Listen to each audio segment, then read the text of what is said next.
Murphy Austin Adams Schoenfeld LLP, focusing on business law and commercial litigation, is proud to support Rob on the Road Region Rising. More information available at murphyaustin.com. Robert Paylor was a rising rugby star at Cal Berkeley when a devastating injury during a national championship game left him paralyzed from the neck down. Doctors said he'd never walk again. But Robert had other plans. Now he's not only walking, he's sharing his powerful story in a brand new book. And now, Rob on the Road, exploring Northern California.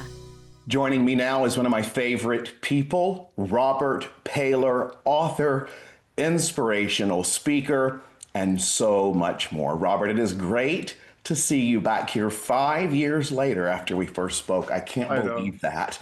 I can't believe it here, but I'm so excited. My smile is like going to fly off my face. I'm so excited about this. I'm so glad to see you, Robert. Yeah. Wow, so much has happened in 5 years.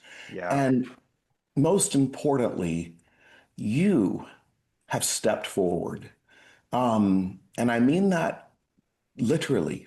Tell me about your journey of overcoming quadriplegia. How in the world did you do this?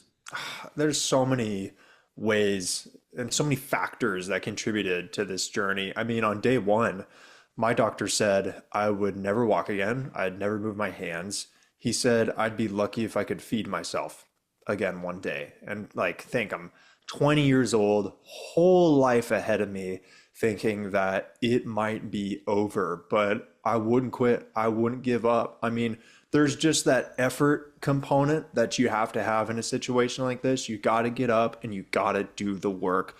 But I've been so blessed with just an amazing community of people helping me throughout this whole journey. And, it's amazing how news cycles works. A lot of times, a lot of people get really interested in a story in the beginning, but then sometimes they fade out. And here we are 8 years later. It's just incredible, the support that I keep getting to this day. So I am not going to be giving up, but it's amazing the recovery I have. I mean, I'm moving my whole upper body now. I'm talking like an Italian here, moving my hands everywhere.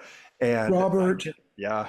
It's that alone, the last time we spoke, you could not do that with both of your arms. I know. It's amazing. And my finger dexterity, it's almost full return I've had in my upper body. And it was just a little over a week ago. I walked 500 yards straight in my house, one continuous bout, 500 yards. It's a miracle.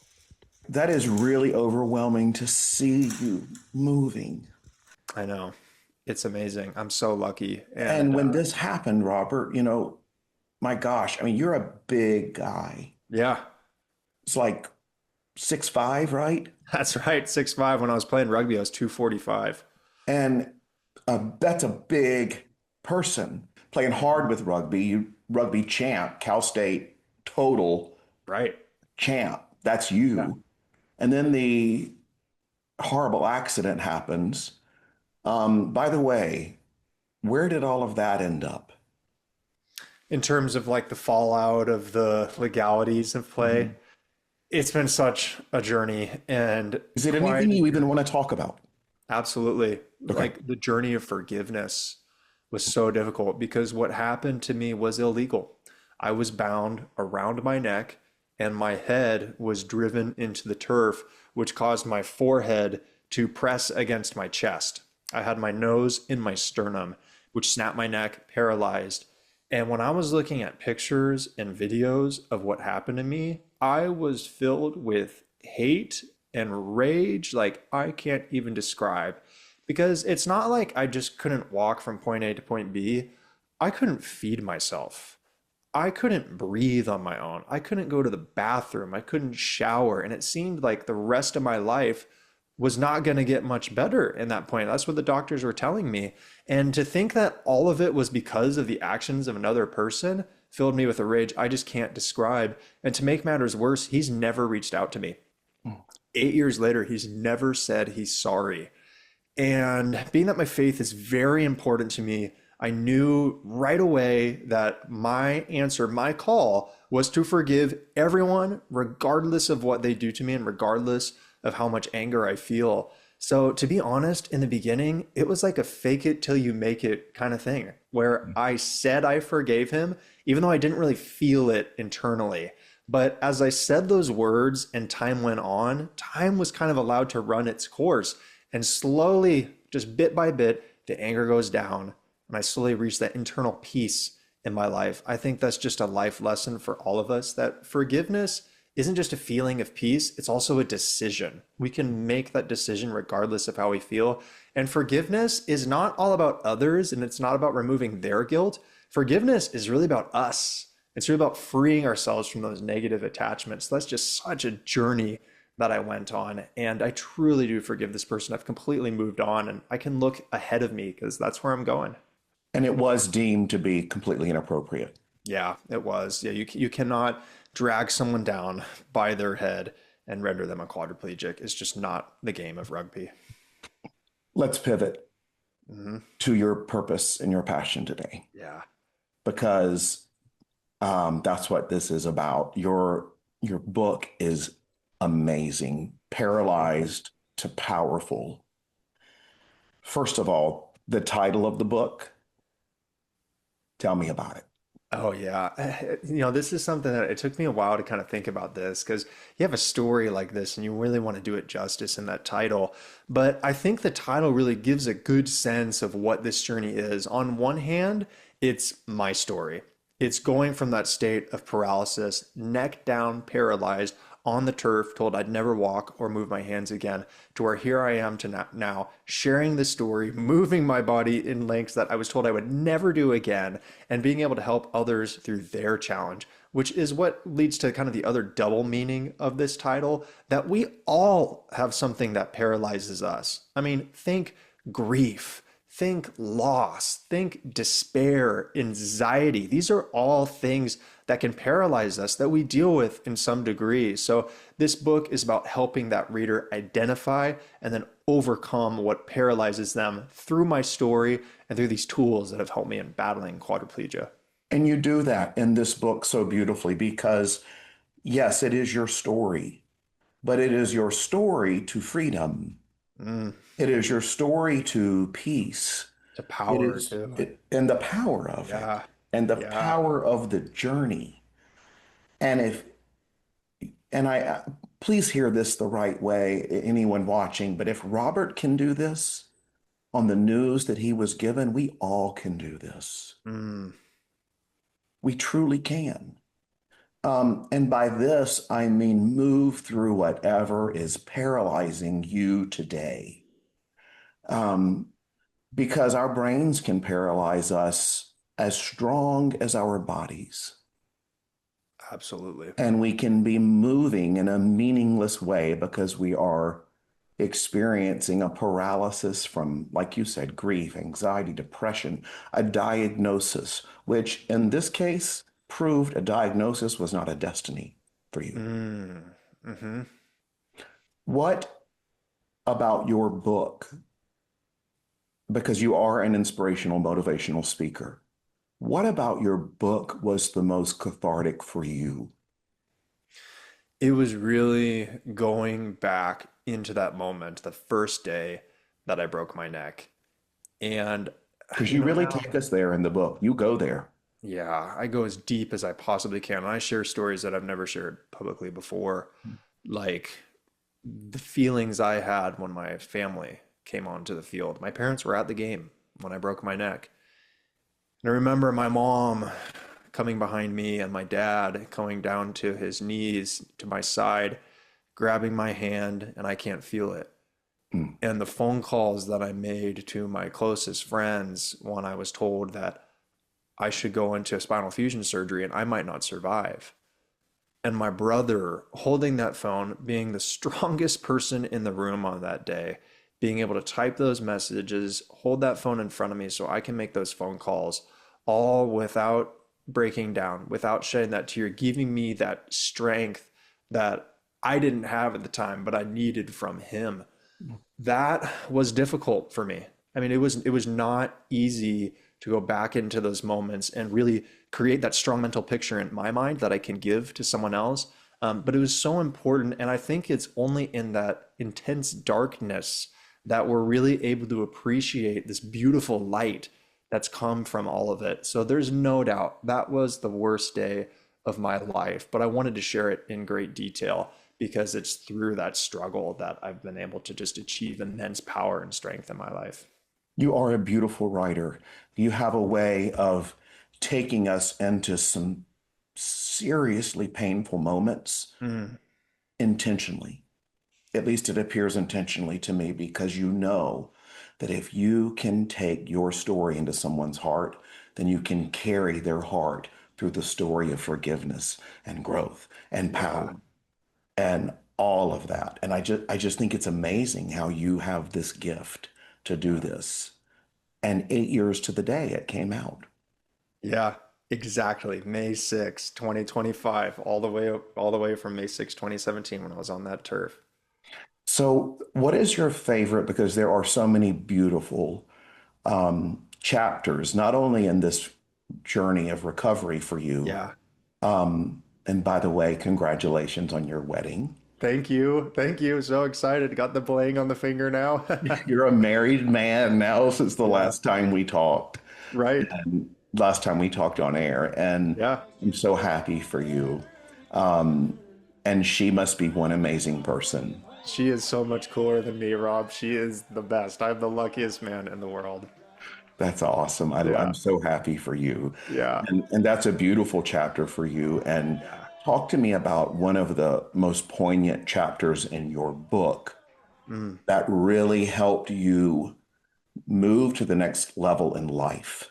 You know, it's the last chapter, True Success. And in that chapter, I really tried to make it this like full circle moment where you take together this picture of everything that me as a writer and the reader have been through and going through this journey and these tools, these lessons learned and applying them. I lay out all those tools really succinctly.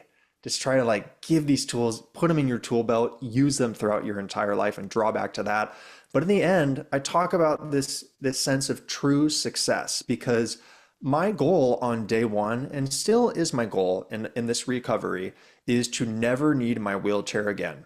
One day, I want to stand up out of it and never sit down into it again. Whether that's with a walker, a cane, crutches, or nothing at all, that's my goal.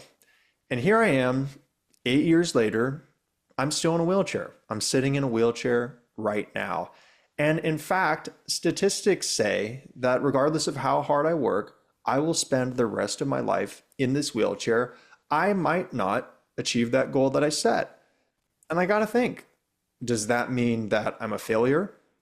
Does that mean that this injury got the best of me? And I think the answer is absolutely not, because this injury never changed who I am. And as I reflect on everything that I've been through and what's in front of me in my life, success is not about those physical accomplishments, those accolades. I think true success that we should all strive for is being able to wake up each day with positivity, purpose, and gratitude. I think if we have those three things, then we are successful. And it's good to have ambitious goals. It's good to push for them. And I will get out of this wheelchair one day or I will die trying. Mark my words. But within all that, I'm not going to let the joy and the purpose I have in my life pass me by. I think that's what's really brought my success out in this journey. You know, every day and many days you would post videos of your progress. Yeah. And I've been glued to them for years. And you can see the growth in your life unfolding. But one thing I saw the entire time, no matter what stage you were in standing, was that you were still standing solid in who you are. Yeah. You were always, like you said, positive, gratitude, purpose, those things that will save your life. We watched them save yours, and you put that on display for the world to see. To me, that's phenomenal, Robert. Thank you. I mean, it's, I think another thing that I want to add into that is like humor and like finding some light in all this darkness. I think about this like on the first day after my injury. I have surgery, I wake up, and my friends are kind of seeing like, what's Robert's state going to be like? I think they were really expecting just a completely broken version of me. And I remember my first friend comes in. His name is Tyler Douglas. We were on the rugby team together, and he got into business school over at Cal, which is not an easy thing to do. And I was working towards that application. And as a part of it, there's like an essay component that you do.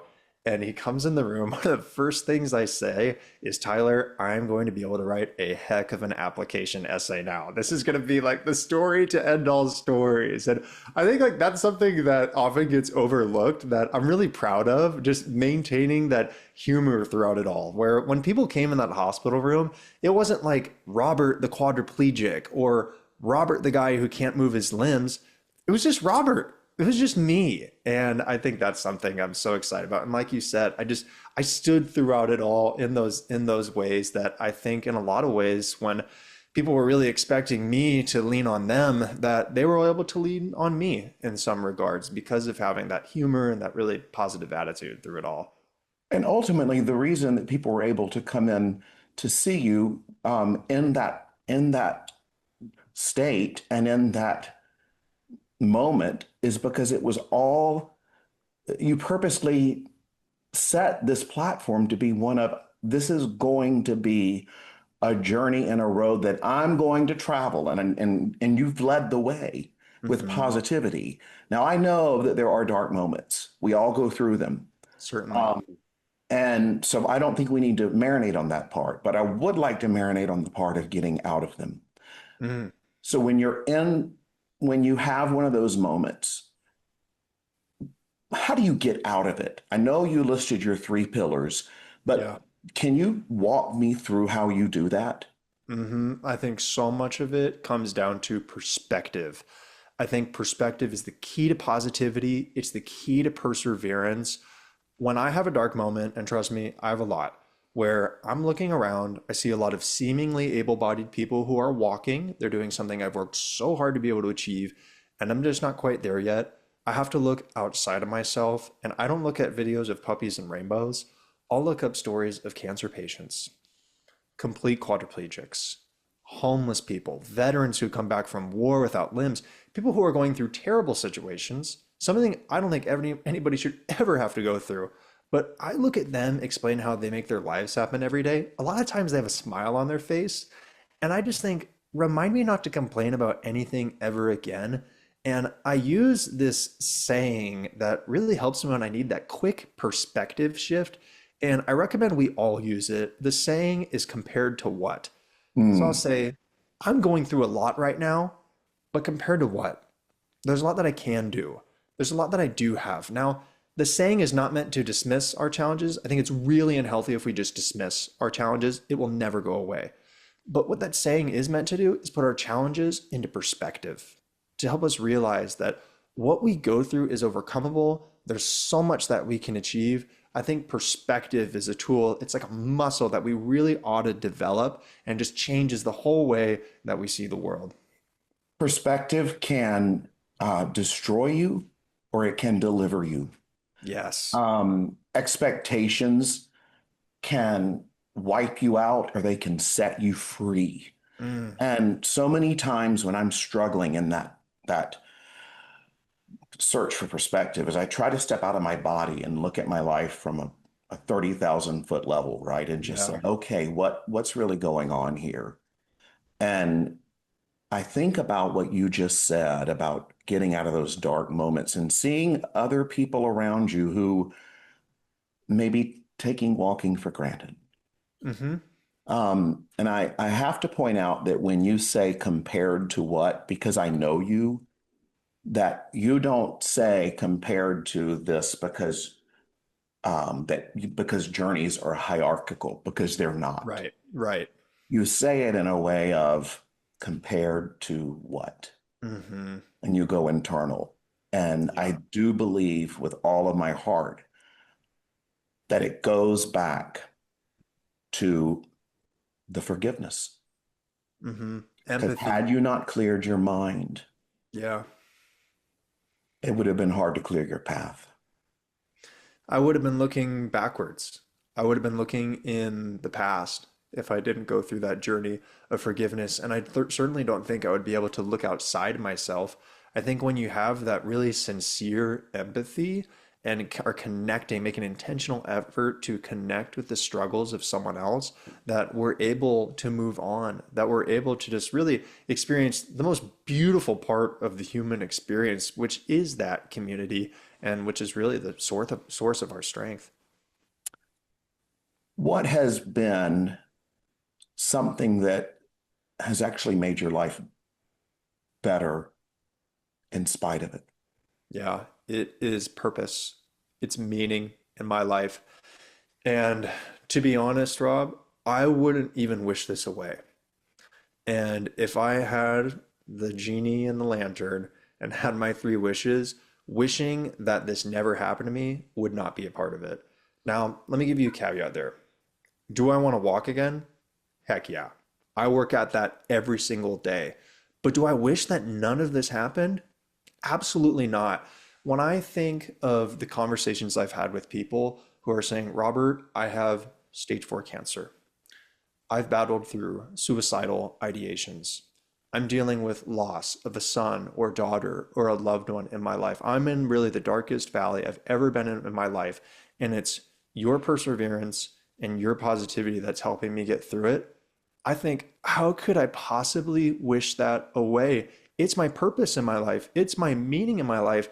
And I wouldn't have been able to do any of this if I didn't have my injury. So my injury has taken a lot away from me. Trust me, my life is not easy and I don't get a second of a break from paralysis, but it's through that suffering that I've been given a gift, and it's a gift that I can share with other people. So I've dedicated my entire life to taking this injury, which many people would think would be the worst thing that could ever happen to me, and turning it into that gift that I can share with other people. It is just my utmost meaning and purpose in my life.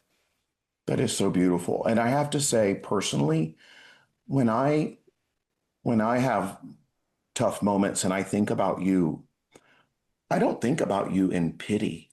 I Yeah. think about you in promise. Mm, When I said earlier that if Robert Paylor can get through this, we all can, it wasn't in a way of something that was to limit yeah. and a growing point. It was the opposite. It was that you Mm. have set the bar so high on what can be accomplished in life that we can reach that no matter where we're coming from. That just warms my heart so much. And I appreciate you saying that I mean like you it. don't, yeah, that you don't feel pity in it. And like that's what I want. I don't want anybody's pity. I want them to be inspired. I want them to see the fruits of this. And I share my weaknesses very vulnerably, these physical weaknesses that I have and these dark moments I've had in my life, because they are the source of my greatest strength. It's not, I wouldn't have these strengths if it wasn't for those weaknesses and those tough points in my life. So I share them not as a source of pity. And when I look back at them, I don't see it as a source of sorrow. I see it as great pride to say, like, I was there and I did that. And I still can't wrap my head around it sometimes, but it was real. It happened. And look where I am today. It's just amazing how things have turned out. It is an eye opener to where I have my eyes closed. Yeah, I love That's that. what your book does. It really, in the most beautiful way, illustrates where I need to do something to improve my own path, and Mm. not a judgmental way, but in a way that makes you realize the road you're walking. And I am so grateful that you have been willing to be a guide for so many people, including me. Thank you, Rob. It goes both ways. So much of my gratitude goes to you for always shining this light on this story and always being in my corner. I'm so appreciative. You will always have a place and a platform with me, that is for sure. Thank you. Robert, Thank you. I love you. I love you too, Rob. I I do. really do. And before we wrap, I have to ask you, is there anything that you feel must be shared, that is burning on your heart, that if we stopped and moved on with our day, that you wish you would have shared? Mm. I think it's right now. Open your eyes. and realize how lucky you are. Life is such a gift. And this journey showed me that life can change in an instant. And you can be a D1 athlete competing for a national championship in one point, and you can be in a hospital but not able to move anything in another point.